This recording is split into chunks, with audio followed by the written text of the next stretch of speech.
सारे विद्यार्थियों, छोटे भाइयों बहनों, मिशन इंस्टीट्यूट प्रयागराज में आपका स्वागत है, अभिनंदन है। आइए आज हम लोग करंट अफेयर की घटनाओं की तो चर्चा करते हैं और महत्वपूर्ण प्रश्नों की श्रृंखला को भी देखते हैं। सारे विद्यार्थियों, आज 30 क्वेश्चन हैं आपके पास में, जिन पर हम लोग चर्चा करेंगे। 30 क्वेश्चंस की एक सीरीज है जिस पर हम लोगों की चर्चा होने जा रही है।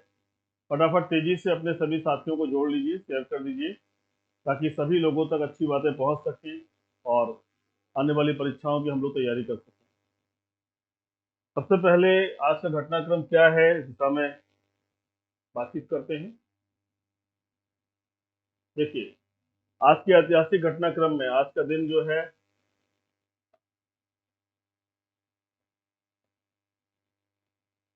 14 दिसंबर है और 1921 को एनी बेसेंट एनी बेसेंट को बनारस हिंदू विश्वविद्यालय ने डॉक्टर ऑफ लेटर्स की उपाधि से विभूषित किया।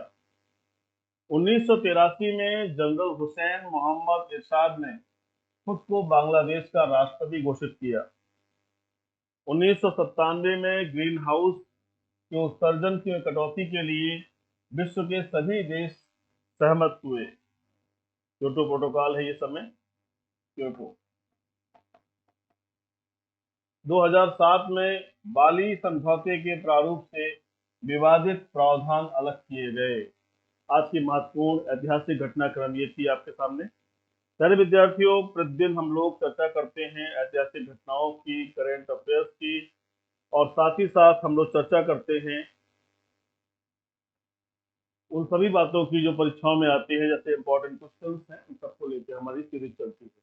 आज 30 क्वेश्चन की सीरीज है, इसमें 10 करंट अफेयर के क्वेश्चन है, बाकी 20 इंपॉर्टेंट क्वेश्चन है।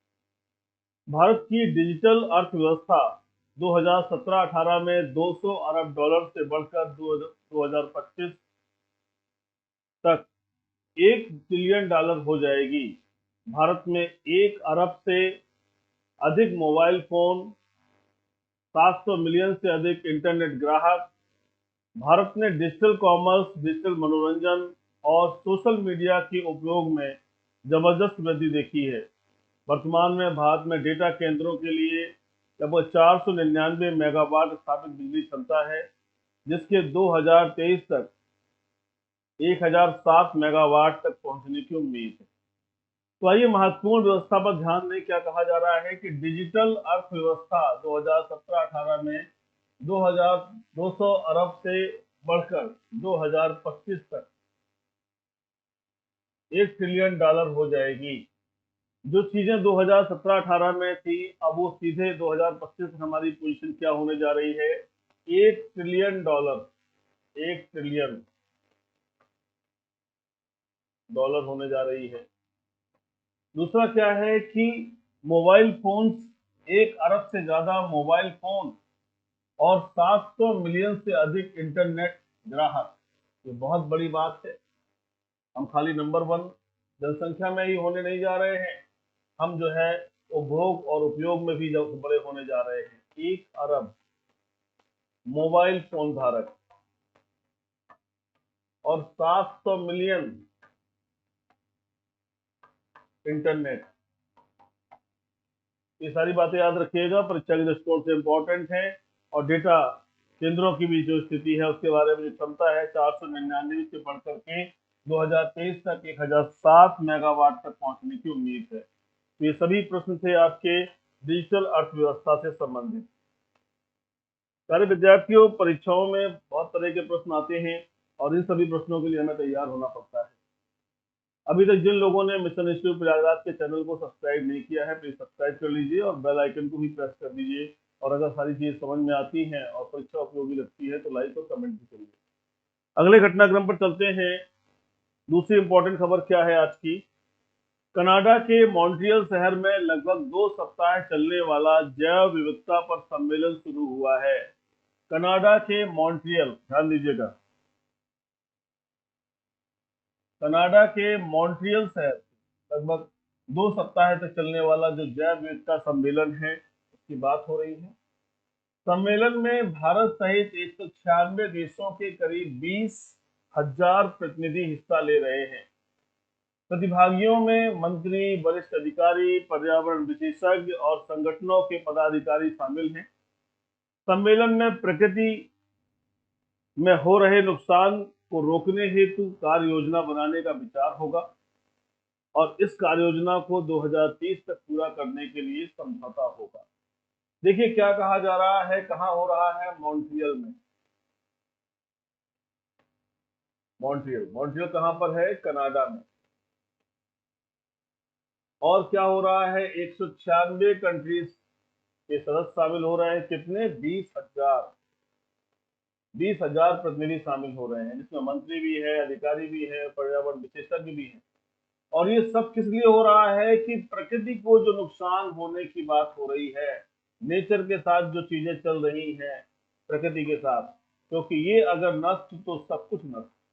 इसलिए 2030 तक इसका समझौता होगा, कार्य योजना बनेगी, क्या करना है। ऐसी पहले भी हम लोगों ने क्योटो प्रोटोकॉल 1997 के संदर्भ में भी पढ़ा था कि उसके बाद अनुसूची 1 और अनुसूची 2 में क्या होगा। इसी प्रकार से गतिविधि ये भी है, आप याद रखिएगा। मॉन्ट्रियल शहर में हो रहा है, कनाडा के।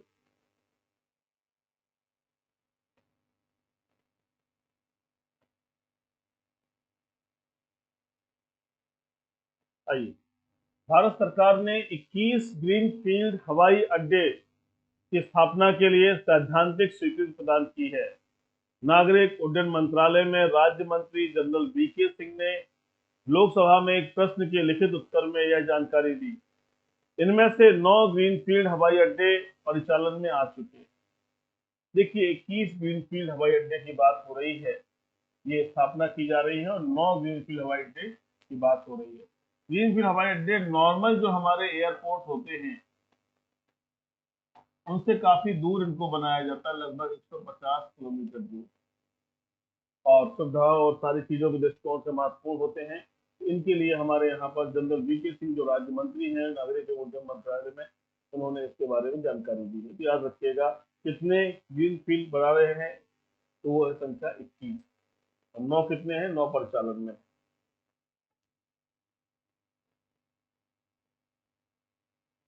आइए, केंद्र सरकार ने टाटा सन्स के चेयरमैन एन चंद्रशेखरन को B20 इंडिया का अध्यक्ष नियुक्त किया है। केंद्र सरकार ने क्या किया है, टाटा सन्स के चेयरमैन एन चंद्रशेखरन को B20 इंडिया का अध्यक्ष नियुक्त किया है। उद्योग संगठन CII ने यह बताया कि भारत की G20 की अध्यक्षता के दौरान चंद्रशेखरन बिजनेस एजेंडा की अगुवाई करेंगे। चंद्रशेखरन बिजनेस एजेंडा की अगुवाई करेंगे। भारत सरकार ने B20 इंडिया प्रक्रियाओं की अगुवाई के लिए CII को B20 भारत सचिवालय नियुक्त किया है। तो ध्यान रखिएगा, आपका क्वेश्चन बनेगा तो यह होगा कि B20 इंडिया का अध्यक्ष किसे बनाया गया है, तो आंसर क्या होगा, एन चंद्रशेखरन। तो नाम याद रखिएगा कि परीक्षा में आप। आइए फटाफट अगले पॉइंट पर आते हैं। भारतीय अंतरिक्ष अनुसंधान संगठन और सोशल अल्फा ने space tech space tech innovation network launch करने के लिए एक समझौता ज्ञापन पर हस्ताक्षर किए हैं। यह अंतरिक्ष उद्योग में स्टार्टअप और SME के लिए अपनी तरह का एक सार्वजनिक निजी सहयोग है। यह भारत की हालिया अंतरिक्ष सुधार नीतियों को और प्रोत्साहन प्रदान करने की दिशा में एक महत्वपूर्ण कदम है। तो ये इसरो ने क्या किया है, इसरो और सोशल अल्फा ने space tech innovation network launch करने की बात की है। अब इस पर और जानकारियां जब आपके पास आएंगी तो ध्यान रखना होगा, तब ज्यादा अच्छी चीजें होंगी। अभी जो स्थिति है वो क्या है कि सार्वजनिक और निजी सहयोग को बढ़ावा देने के लिए है, इसलिए इस पर जो है वार्तालाप चल रही है। इन बिंदुओं को ध्यान में रखना है। अंतरिक्ष सुधार की दिशा में बहुत सारे कदम उठाए जा रहे हैं और उसी का एक कदम ये भी है।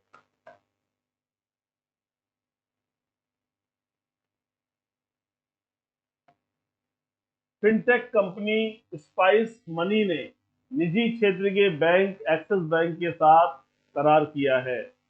इस करार के तहत ग्रामीण नागरिकों के लिए अपने अधिकारी नेटवर्क के जरिए तत्काल जीरो बैलेंस बचत और चालू खाता खोलने की सुविधा मुहैया कराई जाएगी। इस करार के तहत स्पाइस मनी का लक्ष्य शहरी और ग्रामीण इलाकों के बीच वित्तीय समावेशन के मौजूदा अंतर को कम या खत्म करना है। ग्रामीण जनता को उसके द्वार पर सभी जरूरी बैंकिंग सुविधाएं इस करार के तहत पहुंचाने का लक्ष्य है। तो नाम याद रखिएगा कि कौन सी कंपनी है, फिनटेक कंपनी स्पाइस मनी ने, और प्राइवेट बैंक जो है एक्सिस बैंक, उसके साथ करार किया है। करार माने एक एग्रीमेंट किया हुआ है, ठीक है।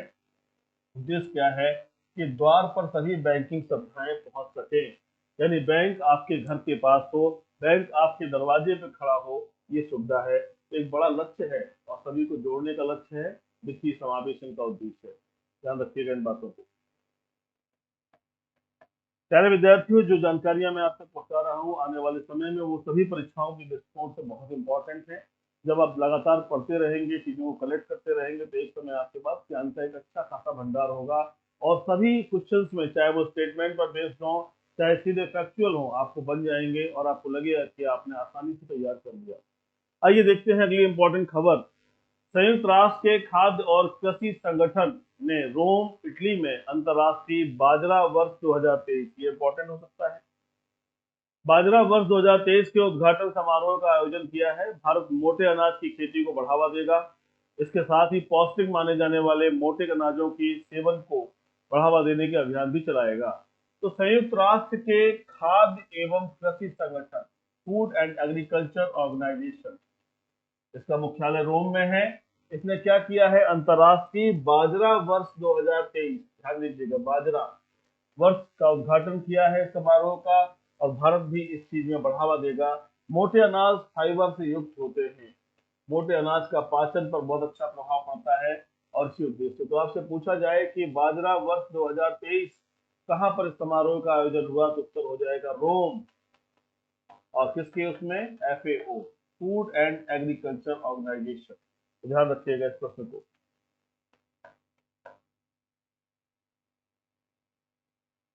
सारे विद्यार्थियों, अगले इंपॉर्टेंट पॉइंट पर आइए। भारतीय रिजर्व बैंक ने मालदीव मौद्रिक प्राधिकरण के साथ एक मुद्रा अदला बदली समझौते पर हस्ताक्षर किए हैं।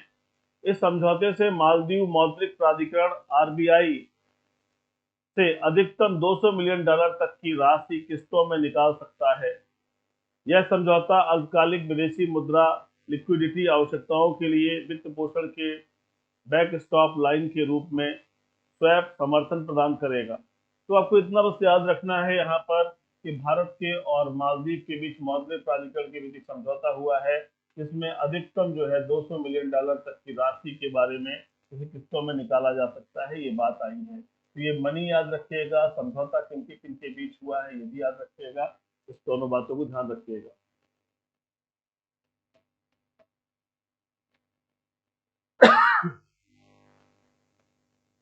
मेघना अहलावत को table tennis federation of India का अध्यक्ष चुना गया है। नाम याद रखिएगा, मेघना Ahlawat, table tennis federation of India का अध्यक्ष चुना गया।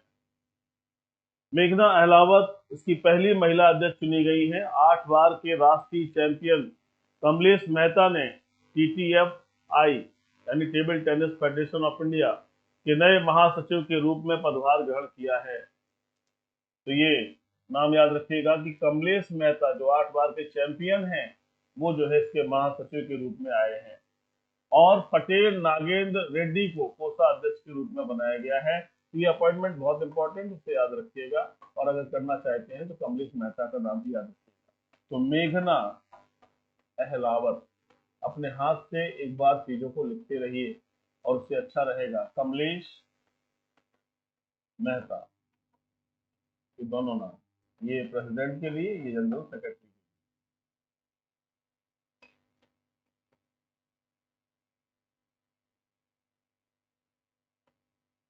केंद्रीय औषधि मानक नियंत्रण संगठन ने पहली स्वदेशी टीबी परीक्षण किट को मंजूरी दी है।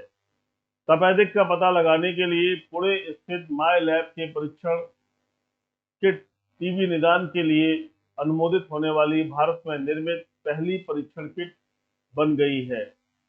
यह एक साथ रिफैम्पिसिन और आइसोनियाज़िड के लिए दवा प्रतिरोध का पता लगाता है। टीबी उपचार में दो सबसे अधिक इस्तेमाल की जाने वाली दवाएं हैं। भारत वर्तमान में आयातित परीक्षण किट का उपयोग करता है। तो ये आपके लिए इंपॉर्टेंट हो गया है कि केंद्रीय औषधि और मानक नियंत्रण संगठन ने पहली स्वदेशी टीबी परीक्षण किट को मंजूरी दी है। और क्या है, पता लगाने के लिए पुणे स्थित माई लैब की परीक्षण किट, माई लैब की परीक्षण किट टीबी निदान के लिए अनुमोदित की जाने वाली पहली परीक्षण किट बन गई है। तो ये ध्यान रखिएगा, रिफैम्पिसिन और आइसोनियाज़िड, ये दो दवाओं के बारे में याद रखिएगा। ये याद रखने की जरूरत इसलिए है कि पहली है, ये पहली किट है, तो ये याद रखिएगा। अभी इस पर चर्चा हम लोगों को करनी होगी। सारे विद्यार्थियों, आप क्वेश्चन का सीक्वेंस आपके सामने आ रहा है और मैं चाहूंगा कि आप फटाफट जवाब दीजिए अगर आपको आते हैं, और नहीं आते हैं तो निश्चित रूप से हाथ से लिखते रहिए ताकि चीजें आपके द्वारा निकलती रहें। पहला प्रश्न है, अंतर्राष्ट्रीय सार्वभौमिक स्वास्थ्य कवरेज दिवस हर साल कब मनाया जाता है? 10 दिसंबर, 12 दिसंबर, 13 दिसंबर और 14 दिसंबर। अंतर्राष्ट्रीय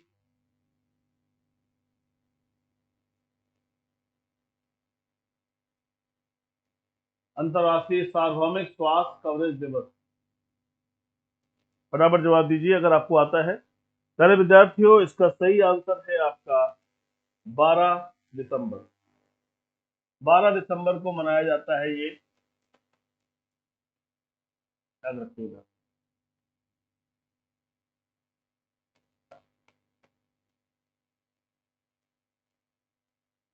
प्रतिवर्ष 12 दिसंबर को अंतर्राष्ट्रीय सार्वभौमिक स्वास्थ्य कवरेज दिवस मनाया जाता है। अंतर्राष्ट्रीय सार्वभौमिक स्वास्थ्य कवरेज दिवस को मनाने का उद्देश्य सारे विश्व में कहीं भी हर व्यक्ति को सस्ती गुणवत्तापूर्ण स्वास्थ्य देखभाल प्रदान करने के लिए सभी देशों में मजबूत और लचीली स्वास्थ्य प्रणालियों को स्थापित करना है। सार्वभौमिक स्वास्थ्य कवरेज की आवश्यकता के बारे में जागरूकता को पैदा करना है। तो आप 12 तारीख याद रखिएगा। अगले प्रश्न पर आ जाइए फटाफट। सभी लोग जवाब देने का प्रयास करें, गलत सही के चक्कर में ना पड़े। अंतर्राष्ट्रीय तटस्थता दिवस प्रतिवर्ष कब मनाया जाता है? International day of neutrality celebrated every year. 12 दिसंबर, 13 दिसंबर, 14 दिसंबर और 20 दिसंबर।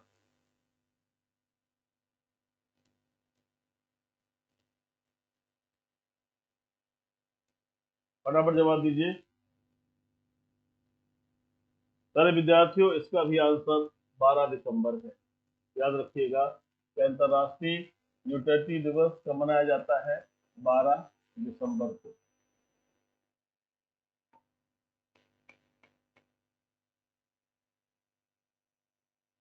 अंतर्राष्ट्रीय तटस्थता दिवस एक संयुक्त राष्ट्र मान्यता प्राप्त दिवस है जो प्रत्येक वर्ष 12 दिसंबर को अंतर्राष्ट्रीय संबंधों में तटस्थता के मूल्य के बारे में जन जागरूकता बढ़ाने के लिए आयोजित किया जाता है।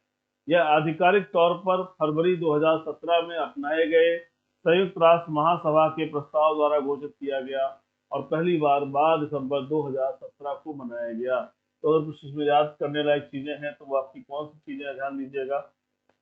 पहली चीज तो यह है कि भाई ये दिवस कब मनाया जाता है, तो 12 तारीख को मनाया जाता है। और पहली बार कब मनाया गया? ये 2017 में मनाया गया। और संयुक्त राष्ट्र से मान्यता प्राप्त दिवस है, यानी उसके एक महासभा के प्रस्ताव के द्वारा इसको घोषित किया गया है।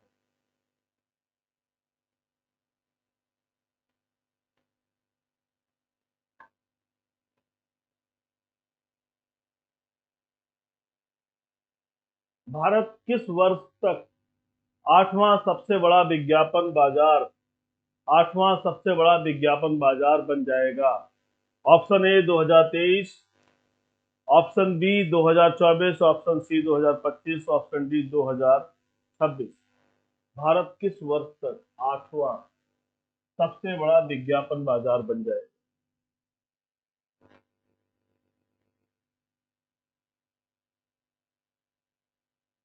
सारे विद्यार्थियों, इसका सही आंसर है 2024। आठवां सबसे बड़ा विज्ञापन बाजार बन जाएगा, ध्यान दीजिएगा।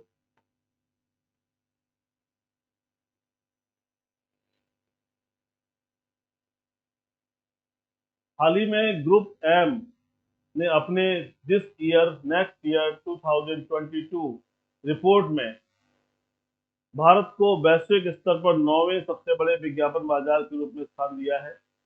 एक रिपोर्ट के अनुसार 2022 में भारत का कुल विज्ञापन राजस्व 15.8% से बढ़कर 14.9 अरब डॉलर तक पहुंच गया है और 24वें स्थान पर ये सारी चीजें आपको बताई जा रही है कि 2024 तक हम लोग यहाँ पहुंच जाएंगे। इसके आंसर को याद करिएगा कि 2024 तक हम लोग कहाँ पहुंच रहे हैं, 8वें नंबर पर। क्वेश्चन नंबर 4 पर आ जाइए। हाल ही में आरबीआई ने रेपो रेट 0.35% से बढ़ाकर कितने प्रतिशत कर दिया है, यानी जो पहले रेपो रेट था आरबीआई ने उस पर इतनी वृद्धि कर दी और वृद्धि करके अब कितना हो गया है, ये क्वेश्चन है आपका। Option A 2.65%, option B 3.95%, option C 4.95%, option D 6.25%। ये चर्चा मैं आपसे कर चुका हूं, फटाफट जवाब दीजिए।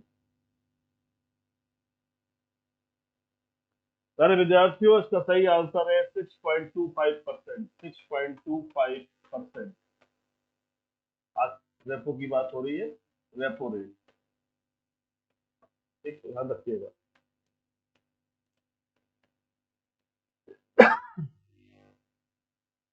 आरबीआई गवर्नर ने आरबीआई रेपो रेट में 0.35% की बढ़ोतरी की घोषणा की है। अब आरबीआई की रेपो रेट 5.4 से बढ़कर 6.25 हो गई। इससे पहले आरबीआई ने अक्टूबर और अगस्त में रेपो रेट में 50 बेसिक पॉइंट की बढ़ोतरी की थी। मई महीने में भी हुई एमपीसी की बैठक में रेपो रेट को 50 बेसिक पॉइंट बढ़ाकर 4.90 कर दिया गया। तो आपके लिए जो इम्पोर्टेंट पॉइंट है वो ये है, इतनी की बढ़ोतरी हुई है और इतना हो गया है, ठीक है।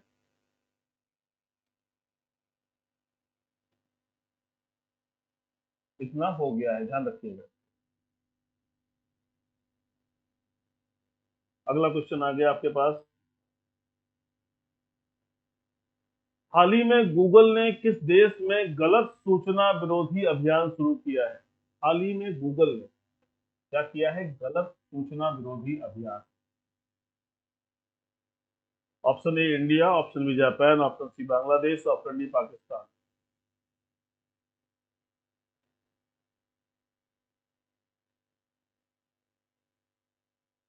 सारे विद्यार्थियों, इसका आंसर है ए इंडिया।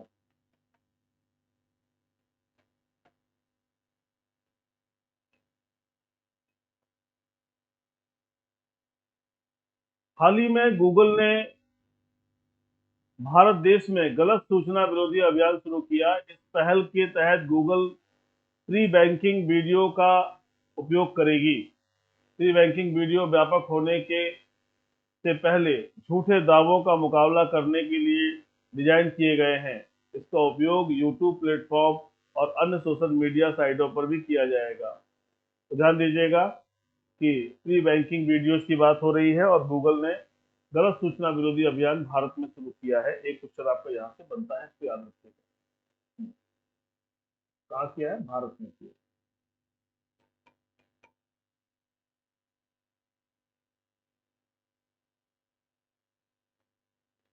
विश्व बैंक पर्यावरण प्रबंधन के लिए किस देश को 250 मिलियन अमेरिकी डॉलर की वित्तीय मदद मिलेगी? किस देश को 250 मिलियन अमेरिकी डॉलर वित्तीय मदद देगा विश्व बैंक पर्यावरण प्रबंधन के लिए? India, option A, option B Bangladesh, option C Pakistan, option D Japan.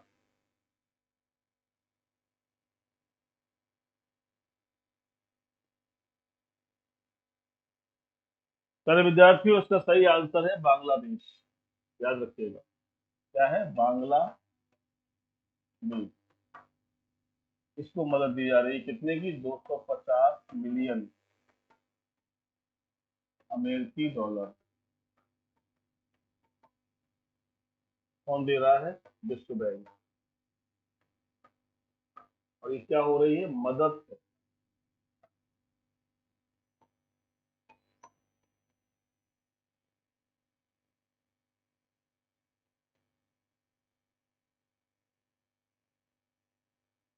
विश्व बैंक ने पर्यावरण प्रबंधन को मजबूत करने और हरित परियोजनाओं में निजी क्षेत्र की भागीदारी को प्रोत्साहित करने में बांग्लादेश की सहायता के लिए 250 मिलियन अमेरिकी डॉलर के वित्त पोषण को अधिकृत किया है।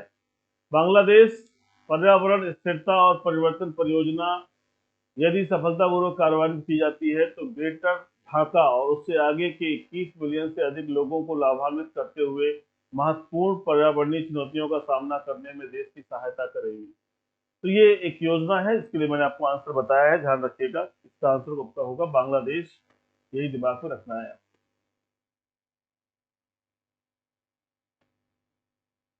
पंबन ब्रिज निम्नलिखित में से किनके बीच कनेक्टिविटी बढ़ाएगा?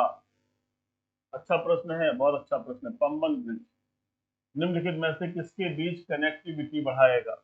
ऑप्शन ए माजुली द्वीप और असम की मुख्य भूमि के बीच, ऑप्शन बी मुनरो द्वीप और केरल की मुख्य भूमि के बीच, ऑप्शन सी दीवर द्वीप और गोवा की मुख्य भूमि के बीच, ऑप्शन डी रामेश्वरम द्वीप और तमिलनाडु की मुख्य भूमि के बीच।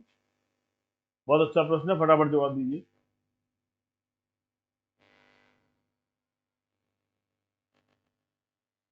प्यारे विद्यार्थियों, इसका सही आंसर है रामेश्वरम द्वीप और तमिलनाडु की मुख्य भूमि के बीच।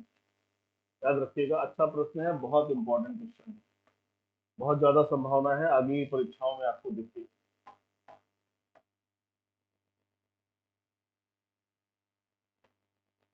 रामेश्वरम द्वीप को तमिलनाडु की मुख्य भूमि से जोड़ने वाले 2.5 किलोमीटर लंबे पंबन रेलवे ब्रिज के पुनर्निर्माण का काम तेजी आई है उसमें। यह भारत की मुख्य भूमि को रामेश्वरम द्वीप से जोड़ने वाला भारत का पहला वर्टिकल लिफ्ट, ध्यान दीजिएगा, भारत का पहला वर्टिकल लिफ्ट रेलवे सी ब्रिज होगा। This is a very important point. यहाँ से भी क्वेश्चन बनता है और यहाँ से भी क्वेश्चन बनता है, बहुत ध्यान रखिएगा। भारत का पहला वर्टिकल लिफ्ट रेलवे सी ब्रिज।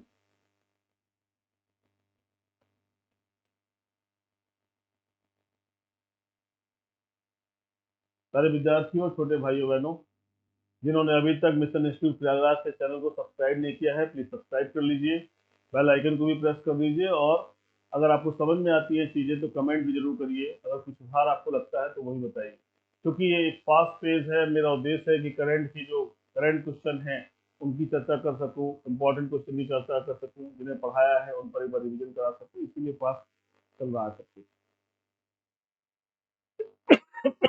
अगले क्वेश्चन पर आ जाइए। हाल ही में हाल ही में हॉलीवुड क्रिटिक्स एसोसिएशन, बहुत अच्छा प्रश्न है, उम्मीद करिए कि मिल सकता है आपको। हाल ही में हॉलीवुड क्रिटिक एसोसिएशन में किस फिल्म ने स्पॉटलाइट अवार्ड जीता है? Spotlight award. Option A triple R, option C, option B Baahubali, option C Sitharaman, option D KGF. आपको आंसर भी दिख रहा होगा, मैंने उसका फोटो भी लगा दिया है। इसका आंसर है ट्रिपल आर। आर आर ये बात पर रखिए, स्पॉटलाइट अवार्ड।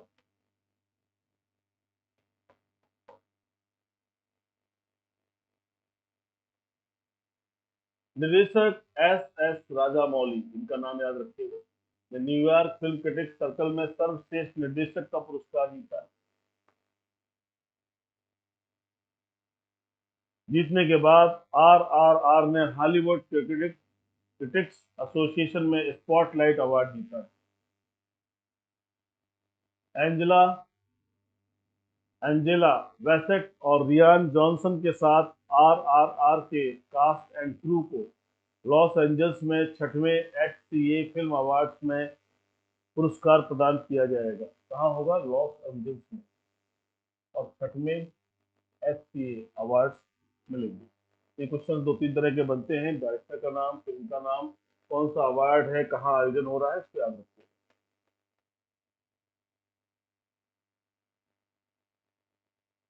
बहुत अच्छा प्रश्न आ गया, आपको मैंने बताया भी है। हाल ही में किस राज्य में दवाओं के परिवहन के लिए भारत का पहला ड्रोन स्टेशन स्थापित किया गया है? पहला drone station, option A Goa, option B Sikkim, option C Meghalaya, option D Himachal प्रदेश।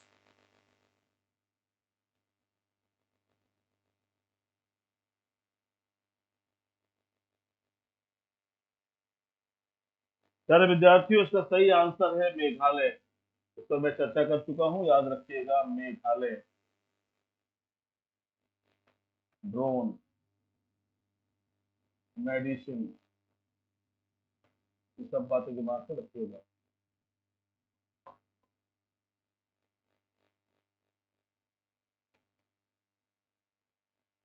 हाल ही में मेघालय के वेस्ट गारो हिल्स जिले में एक अस्पताल में दवाओं के परिवहन के लिए भारत के पहले ड्रोन स्टेशन का उद्घाटन किया गया। इस अवसर पर एक दूरस्थ स्थान पर 1.5 किलोग्राम दवाओं की हवाई डिलीवरी की गई। सर्टिप्लेन X3 ड्रोन को एक प्राथमिक स्वास्थ्य केंद्र पर पेलोड पहुंचाने में 36 मिनट का समय लगा। ध्यान रखिएगा, ये क्या कहा जा रहा है? सर्टिप्लेन X3 ड्रोन, इसको कितना टाइम लगा? 36 मिनट में इसने दवा वहां पहुंचा दी है। और याद रखिए, दवा कितनी थी? 1.5 किलो की। तो ये इससे क्वेश्चन यहाँ बन सकता है, कौन सा राज्य है, ये याद रखिएगा। और वेस्ट गारो हिल्स जिले में ये पहुंचाया गया है, इसको याद रखिएगा।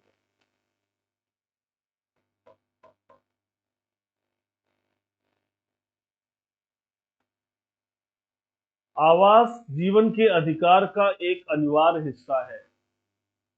सर्वोच्च न्यायालय द्वारा किस मामले में इसे प्रतिपादित किया गया?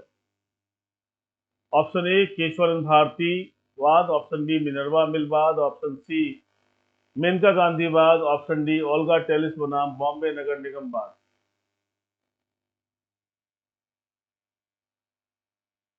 प्यारे विद्यार्थियों, इसका सही आंसर है ओल्गा टेलिस बनाम बॉम्बे नगर निगम वाद।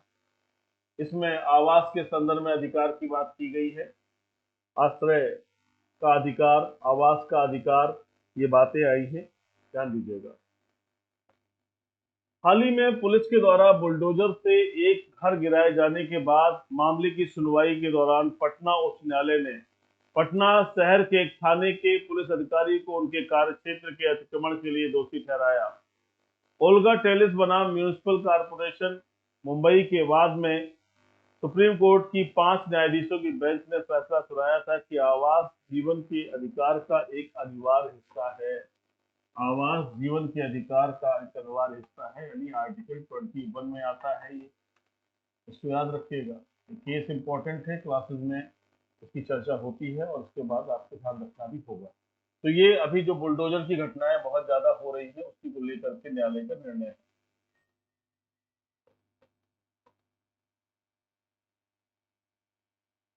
आइए, अब आपके जीके जीएस के क्वेश्चन आ गए करंट के बाद।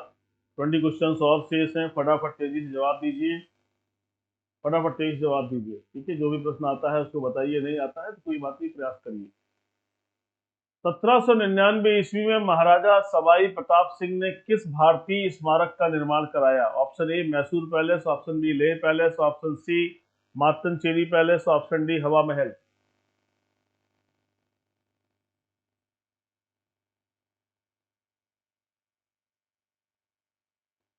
प्यारे विद्यार्थियों, इसका आंसर है डी। ध्यान दीजिएगा, इसका आंसर क्या है? डी।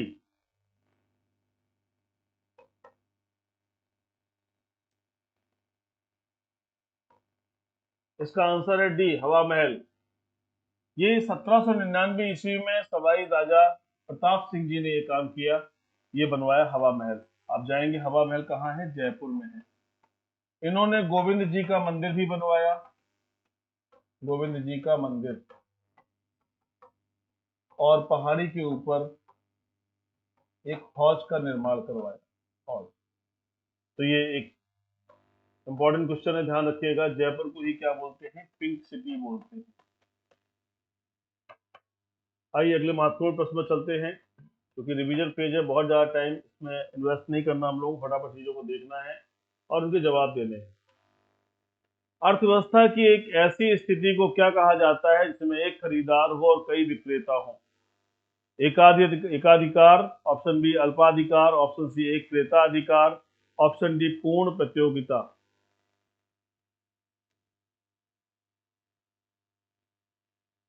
सारे विद्यार्थियों, इसका आंसर है ऑप्शन सी एक क्रेता बाजार। यानी एक खरीदार हो और विक्रेता कई हो, एक क्रेता बाजार, याद रखना है दिमाग में, ये इसका आंसर है।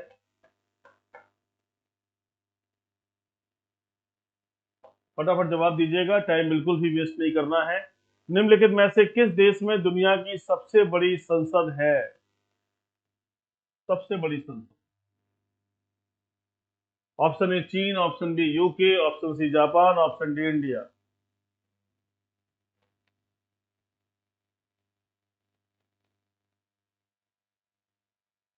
प्यारे विद्यार्थियों, इसका सही आंसर है चीन। इसकी संसद का नाम है National People's Congress. National People's Congress का नाम है।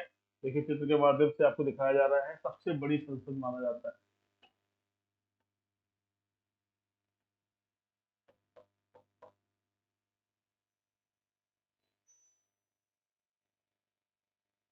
कौन पाकिस्तान के पहले राष्ट्रपति थे? Option A Ayub Khan, option B Yahya Khan, option C Zulfikar Ali Bhutto, option D Sikandar Mirza.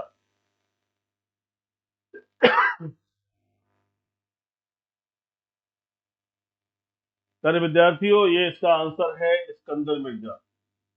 1956 से अक्टूबर 1958 तक ये पाकिस्तान के राष्ट्रपति रहे। ठीक है, ध्यान रखिएगा, अच्छा प्रश्न है। ऐसे प्रश्न पूछे जाते हैं, इसलिए गलतियां नहीं होनी चाहिए। फटाफट आ जाइए question number 15। Silent Valley National Park भारतीय राज्य में स्थित है, कहां पर? Option A Paschim Bengal, option B Uttarakhand, option C Madhya Pradesh, option D Kerala. फटाफट जवाब दीजिए।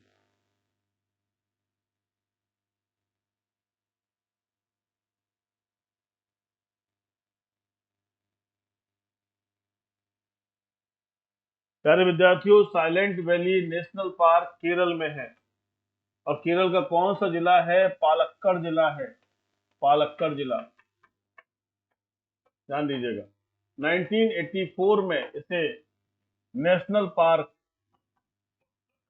राष्ट्रीय उद्यान घोषित किया गया था। ये इसकी घोषणा हुई थी कब? 1984 घोषित। तो ये ध्यान रखिएगा, साइलेंट वैली नेशनल पार्क कहाँ है? केरल में है। किस जिले में? पालक्कड़ जिले में। और कब घोषित हुआ? 1984 में। ये क्वेश्चन में थोड़ा सा करेक्शन करना होगा, और यहाँ पर हमें लिखना होगा, ये अगर हम थोड़ा सा कट करें तो यहाँ पर 1951 और यहाँ पर 1949। अब जवाब दे दीजिए फटाफट। एक्चुअली कुछ मिसप्रिंटिंग हुआ है इस पे, इसलिए इसको अवॉइड करना जरूरी होगा। इन दो में से एक आंसर है, फटाफट जवाब दीजिए। कल भी शायद क्वेश्चन आया था इसी फॉर्मेट पर। सारे विद्यार्थियों, इसका सही आंसर है 1949। भारत में बैंकिंग विनियमन अधिनियम 1949 में 1949 में आया था, ध्यान रखिएगा।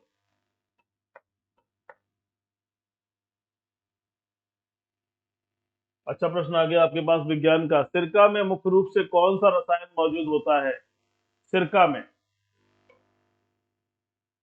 सिरके में कौन सा मुख्य रूप से रसायन होता है? सिरके से बहुत सारी चीजें बनती है, सब चीजें आपके सामने आ गई।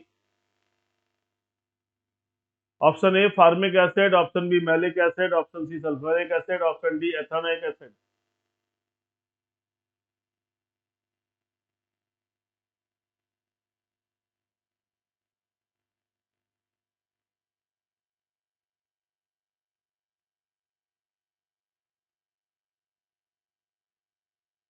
इसका सही आंसर है एथेनोइक एसिड। इसी को कहते हैं acetic acid. Acetic acid, CH3POOH सूत्र है। तो ये क्या है? सिरके में मुख्य रूप से कौन सा रसायन होता है? यही एथेनोइक एसिड होता है, जिसे हम एसिटिक एसिड के रूप में भी जानते हैं। सूत्र है ये। सारे विद्यार्थियों, फटाफट रिकॉल करिएगा, तेजी से क्वेश्चन की सीरीज है। मेरा उद्देश्य है कि सब कुछ रिवाइज हो जाए जो आपने पढ़ रखा है। स्वतंत्र भारत में हॉकी के खेल में अपना पहला ओलंपिक स्वर्ण पदक किस वर्ष जीता? 1960 में, 1952 में, 1948 में, 1956 में।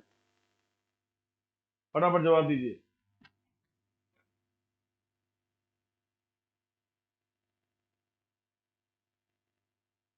ये देखिए, पूरी टीम आ गई आपके सामने। सारे विद्यार्थियों, 1948 में जीता। और ये कौन सा था? लंदन ओलंपिक था। London Olympic. लंदन ओलंपिक में 1948 में पहला स्वर्ण पदक जीता, पहला गोल्ड। फर्स्ट, दिमाग में रखिएगा इसको, ठीक है।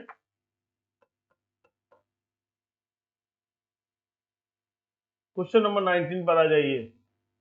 2018 में निम्नलिखित में से किसने a century is not enough का लेखन किया? आपके सामने आंसर भी आ गया, तो अब तो आपको याद भी रहेगा, क्योंकि हमारा उद्देश्य है कि हम प्रश्नों के माध्यम से सब रिकॉल करा सके। जो पढ़ा है, जो जाना है, जो समझा है, उसे आप रिकॉल कर लीजिए। इसका आंसर क्या हो जाएगा? सौरव गांगुली। देखिए फोटो भी उनका आ रहा है।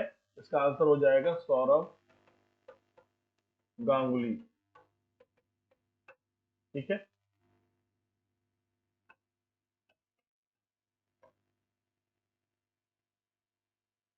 किस भारतीय राज्य में गमच्छा एक सांस्कृतिक प्रतीक है? Option A Kerala, option B Rajasthan, option C Assam, option D Haryana. सारे विद्यार्थी, समय नहीं है बहुत ज्यादा डिटेल करने का, फटाफट फटाफट आप निकालिए क्वेश्चन के आंसर, ताकि चीजें आपसे हाथ से निकल जाए, एक बार मस्तिष्क में चली जाए। 20 क्वेश्चन आने हैं, हमारा टारगेट है कि ज्यादा से ज्यादा आपको फर्स्ट है।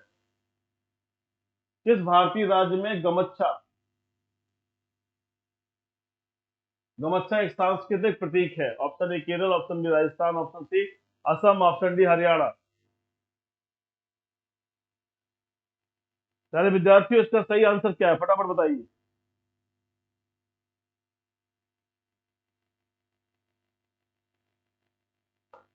इसका सही आंसर है असम, गमच्छा, ध्यान रखिएगा, ठीक है।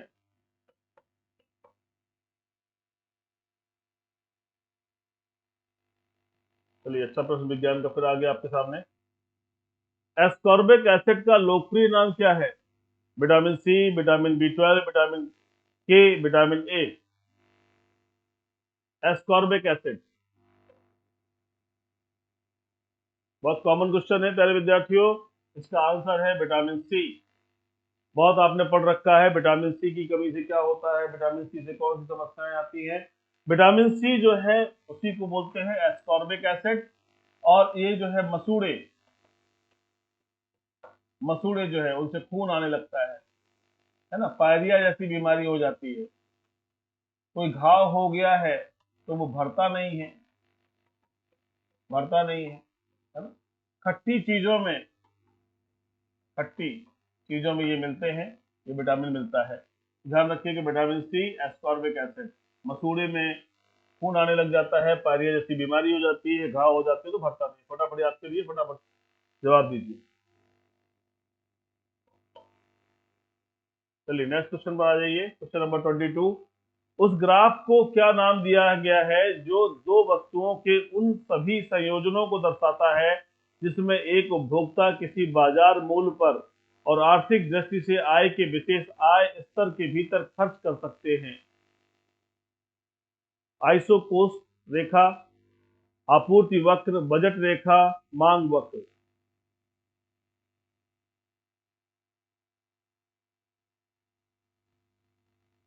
सारे विद्यार्थियों, ये है आपकी बजट रेखा। यानी उपभोक्ता अपनी स्थिति जो है, जो ग्राफ चल रहे हैं, उपभोक्ता अपनी स्थिति को देखते हुए चल रहा है, उसी के अनुसार अपनी बजट के अंदर कार्य कर रहा है, इसलिए इसे कहते हैं बजट रेखा। इसे याद रखिएगा, दिमाग में रखिएगा। ये प्रश्न कई बार रिपीट हुआ है, इसलिए ध्यान रखना जरूरी है। स्वतंत्र भारत में विंबलडन टेनिस चैंपियनशिप में भारत का प्रतिनिधित्व करने वाले भारतीय खिलाड़ी कौन बने? स्वतंत्र भारत में विंबलडन टेनिस में, ठीक है। Option A Vijay Amritraj, option B Ramesh Krishnan, option C Ramnath Krishnan, option D Leander pace.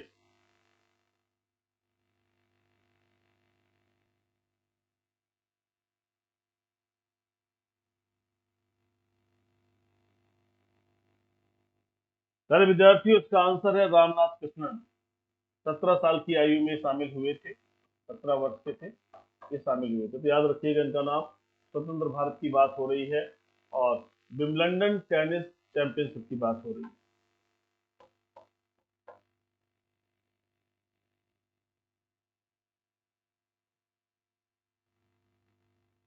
भारतीय राज्य में विवाह के दौरान लोकप्रिय लोक नृत्य बिहाउला गिद्दा किया जाता है? Option A Jharkhand, option B Punjab, option C Gujarat, option D Orissa. बिहाउला गिद्दा, देख रहे हैं चित्र के माध्यम से भी कुछ आइडिया आपको लग रहा होगा प्यारे विद्यार्थियों। इसका सही आंसर है पंजाब। पंजाब में भाखड़ा भी होता है, आपको याद रखना चाहिए, किकली भी होता है, इन दोनों को भी याद रखना चाहिए। ठीक है, ये अच्छे प्रश्न है।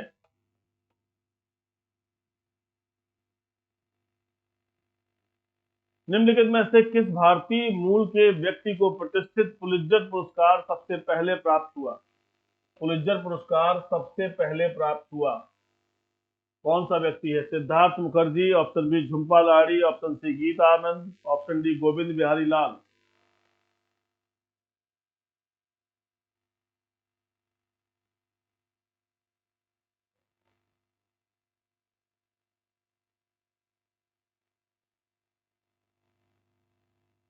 प्यारे विद्यार्थियों, ये आंसर है आपका गोविंद बिहारी लाल। पहली बार इन्हीं को पुरस्कार प्राप्त हुआ। ये जो पुलित्जर पुरस्कार है ये पत्रकारिता के क्षेत्र में दिया जाता है। पत्रकारिता, याद रखिए, पत्रकारिता के क्षेत्र में दिया जाता है। गोविंद बिहारी लाल को ये प्राप्त हुआ।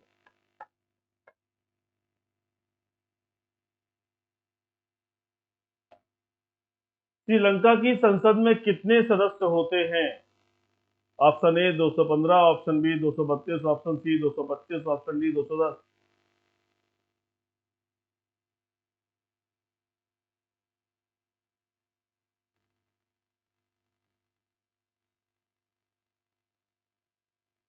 सारे विद्यार्थियों, इसका आंसर है 225। 225। कहां पर? संसद में। कौन संसद? श्रीलंका।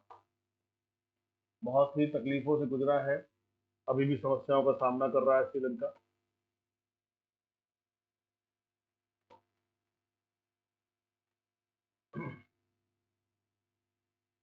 पृथ्वी की ऊष्मा से प्राप्त ऊर्जा को क्या कहा जाता है?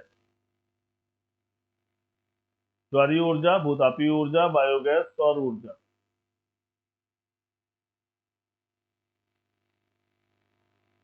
सारे विद्यार्थियों, इसका आंसर है भूतापी ऊर्जा। भूतापी ऊर्जा।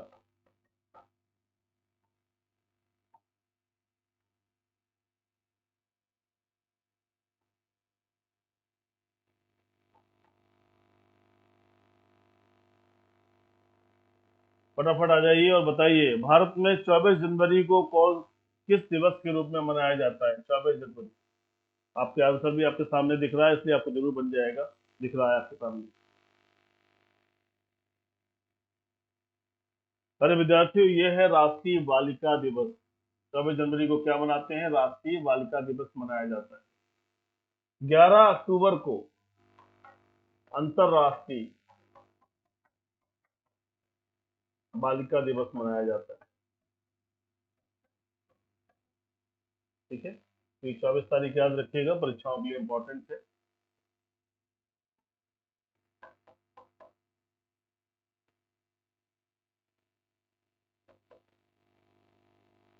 मारफती गीत के पारंपरिक लोकगीत हैं अफगानिस्तान, बांग्लादेश, पाकिस्तान, नेपाल।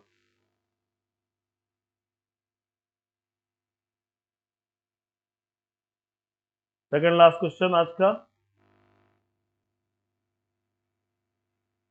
मेरे विद्यार्थियों, इसका सही आंसर है बांग्लादेश। बांग्लादेश में मारफती गीत होते हैं। मारफती गीत कहां पर? बांग्लादेश।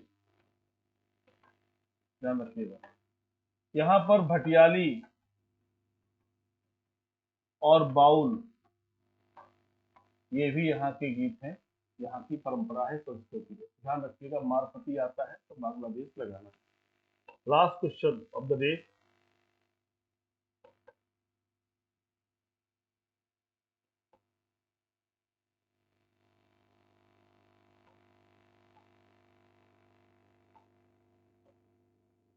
जोरवे कल्चर एक चाल्कोलिथिक पुरातात्विक स्थल था जो वर्तमान समय में निम्नलिखित में से किस भारतीय राज्य में स्थित है? Option A Maharashtra, option B Assam, option C Gujarat, option D Bihar.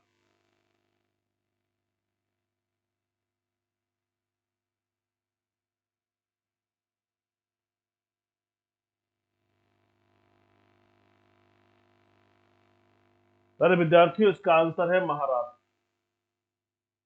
ये जो है कहाँ कहाँ पर है? जोरबे है, इनाम गांव,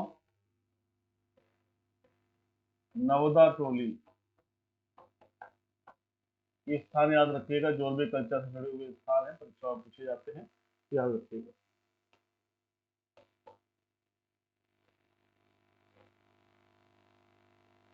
सारे विद्यार्थियों, छोटे भाइयों बहनों, एक तेजी से हमने आपके साथ में कुछ क्वेश्चंस, करंट अफेयर और करंट के क्वेश्चंस को कवर अप करने का प्रयास किया है।